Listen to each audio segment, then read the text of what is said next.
beautiful day, huh? Nice weather. I only have time for a few questions because I'm running late to a meeting, but happy to take any for a moment if you have any. I think you were first. What do you make of the senator's conversation with Roberto Garcia? What's your response? I'm almost at a loss for words for how outrageous it is. Here's an individual, the man who has been deported to his home country of El Salvador, who has been repeatedly documented by multiple federal and state authorities to be a member of MS-13, one of the most violent and ruthless criminal organizations on planet Earth, which is now a designated foreign terrorist organization, and an individual who has been incredibly implicated in human smuggling and human trafficking, an individual who is a documented woman beater, somebody who has viciously assaulted a woman in ways that shock the human conscience. That is who the Democrat Party is going to provide aid, solace, and comfort to, not to Senator Van Hollen's own constituents, like the Morin family. Rachel Morin was viciously beaten, brutally raped, and murdered, and her mother never even got a phone call from Senator Van Hollen. Or Kayla Hamilton, a young girl who was attacked in a public restaurant, raped in the bathroom, and beaten to death and murdered by an illegal alien that Joe Biden set free into the country. None of those people elicit human sympathy from Senator Van Hollen. How broken is that man's heart? How broken is his conscience that he doesn't have even an ounce of empathy or time or concern to share with those families? Or how many of his citizen constituents have been killed by the fentanyl that Joe Biden allowed into this country, by the cartels that made a fortune off of human trafficking and smuggling into this country, or the children in his state that cannot even get a good education or a good health care because of the mass migration that has occurred into his state? None of that concerns him in the least. You know, his heart is reserved for an illegal alien who's a member of a foreign terrorist organization. I'm beyond appalled. Stephen, can you confirm if the head of the IRS was removed from his position in that? I don't have any update on the IRS right now, but as soon as we have one, we'll get it to you. Any other questions? What about your what can we foresee? What do you foresee happening? Well, the president has been very, very clear in his criticisms and disappointment, and he said it perfectly. Nothing to add to what the president said on that important subject. Mr. Miller, Letitia James says the allegations against her are nothing more than a revenge tour by the Trump administration. What's your response? My response is that Letitia James is one of the most corrupt, shameless individuals ever to hold public office. She's guilty not only of those crimes, but of countless more crimes by using and abusing her public office to try to persecute an innocent man, depriving him of his rights, engaging in a conspiracy to obstruct our election, and to overthrow our democratic processes and procedures. She is guilty of multiple significant serial criminal violations. Mr. Miller, Yes. has the administration had any conversations with President Bukele to potentially move Garcia to another country, since that seems to be the issue at large? The President of the United States brought Bukele here. You all heard from him himself. His view is that this foreign terrorist is a citizen and subject of El Salvador, and Bukele's view is that it is his decision as the president of El Salvador what happens with his own citizens who are lawfully residing in his country, who've been returned to his country. And so I have nothing to add to the subject of what El Salvador wishes to do with one of its own citizens, but it's important to note that the gang that the deported individual claimed previously that he was going to be persecuted by in El Salvador no longer exists. It does not exist in El Salvador. The 18th Street gang does not exist in El Salvador. So that fake pretense for not wanting to be deported has been completely removed and remedied and no longer exists as a matter of law or reality. I want to tell you one story while you're all here that I think is very important to illustrate for you the genuine evil of the last administration's immigration policies that, for whatever reason, our corporate press in this country never really cared to cover, and certainly elicited no outrage, no emotion from this country's political and ruling elite. But this, by the way, this is not an isolated incident. This is the kind of thing that we discover not only every day, but every hour. But this illustrates how inhuman the policies were of the previous administration and how many thousands of lives we are saving by upholding and enforcing our laws. So There was a 14-year-old girl that we discovered who was trafficked across the border in the previous administration, stolen from her family in her home country. The Biden administration made no attempt to return her to her home country, or to return her to her family in her home country, or to reunify her in any way with her family in her home country. Instead, they resettled her in the United States with a so-called sponsor. That so-called sponsor, all funded by our taxpayers, this entire procedure funded by taxpayers, that so-called sponsor was himself an illegal alien. So subject to himself removal and deportation. Again, the Biden administration did not deport the sponsor, but handed the girl over to the sponsor. The sponsor claimed to be that girl's brother. He was not, in fact, her brother. The Biden administration, of course, did not attempt to verify this in any way, shape, or form, as they did not for the hundreds of thousands of minors that were placed in the hands of illegal aliens. They know they were being lied to. They didn't care they were being lied to. This individual was an illegal alien who had no familial relation with this young girl. What happened next will not surprise you, although it will sadden you. He raped the 14-year-old girl and impregnated her. So the Biden administration took a young girl, took her away from her family, brought her into the United States, resettled her with an illegal alien, 26-year-old adult male, subjected her to rape and what anyone would describe as torture. So the young girl was tortured and raped and impregnated as a result of the choices made by the Biden administration.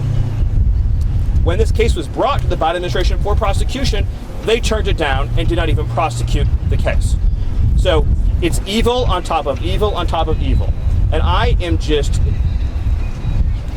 not interested in moral lectures from anyone in this country, whether they be in the media or the Democrat Party or in the corporate press, about immigration policy when the left has been complicit in the greatest crimes against humanity that we have seen in God knows how many years in this country.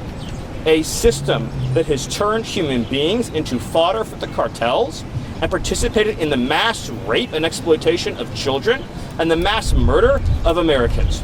That's what we're fighting against. That level of evil and depravity. And if you are weak or soft or passive in the face of evil, then you will be conquered by it. And this country will be conquered by it. And we will not be a free country anymore or a safe country. We'll be a country ruled by cartels and gangs and terrorists. That's the stakes. Those are the stakes in what we're doing right now. I have time for one more question. Mr. Miller, I wanted to ask you about Yes. you mentioned Bukele and the fact that Garcia is now in El Salvador's custody. But the question is, has President Trump expressed any interest at all in seeing Garcia move to a different country? Or would he want him to stay in El Salvador? Did he discuss that with Bukele or any of his advisors, specifically with immigration? Well, the Supreme Court has been abundantly clear when it overturned the lower court's ruling that the foreign policy of the United States cannot be compelled by district court. The view of our administration has been very clear and consistent that this man is a subject and citizen of El Salvador, and El Salvador, as a sovereign country, has informed us repeatedly and publicly that it is their desire and intention to retain custody of him. And of course, we as a U.S. government cannot forcibly retrieve him against the wishes of El Salvador. Of course, again, as we discussed at some length in these settings, if we were to forcibly retrieve him, the irony would be is that because he's here illegally and has a deportation order, he would simply be deported the second time back to El Salvador because the withholding order that has been so much discussed is no longer valid or enforced because he's a member of a foreign terrorist organization and because the fake claim that he completely fabricated about being persecuted by a rival gang no longer exists. The gang itself no longer exists in the country. I'll take one more question. Sir, Mr. Miller, a federal appeals judge. Sir, when are we Yes. going to see accountability and consequences for sanctuary state and local officials that are violating 8 USC 1324 by Smuggling. harboring Right, illegal yeah. aliens? Yeah. As well as, isn't it kind of bizarre that Chris Van Hollen tried to smuggle and facilitate the re-entry of this illegal alien, also in violation of 8 USC 1324? Yeah, we also haven't heard any stories about the Logan Act this time around for whatever reason. So it's a great question. Thank you. And a knowledgeable question. I don't get a lot of questions around here where people are citing the Immigration and Nationality Act. So that's great. You're exactly right that the sanctuary cities are engaged in multiple criminal violations: harboring, smuggling, inducing, obstructing justice, obstructing official proceedings. and many other crimes. And this is something that the Department of Justice is taking a very hard look at. I'll just say that it is my view, the view of this administration, that these cities are engaged in systemic criminal violations and that they are engaged in a scheme to nullify and obstruct the duly enacted laws of the United States of America. And I would again note, when we talk about morality, we talk about decency, sanctuary cities shield criminal illegal aliens from removal. We repeatedly go into communities and arrest illegal aliens who were previously in custody, that they refused to turn over, that were sent back onto the street, that have subsequently raped or abused a child. I just want you to think about that for a second. You have sanctuary cities like Los Angeles, like Boston, like Chicago, where illegal aliens will be booked, arrested, placed into city or state custody, charged with serious crimes. ICE will ask them to be turned over for deportation.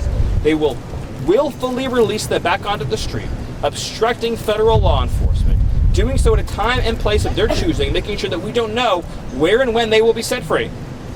And then those illegal aliens will go out and take someone's son or someone's daughter and abuse and rape them. The word scandal doesn't even come close to describing the enormity of the evil that we are talking about with these policies.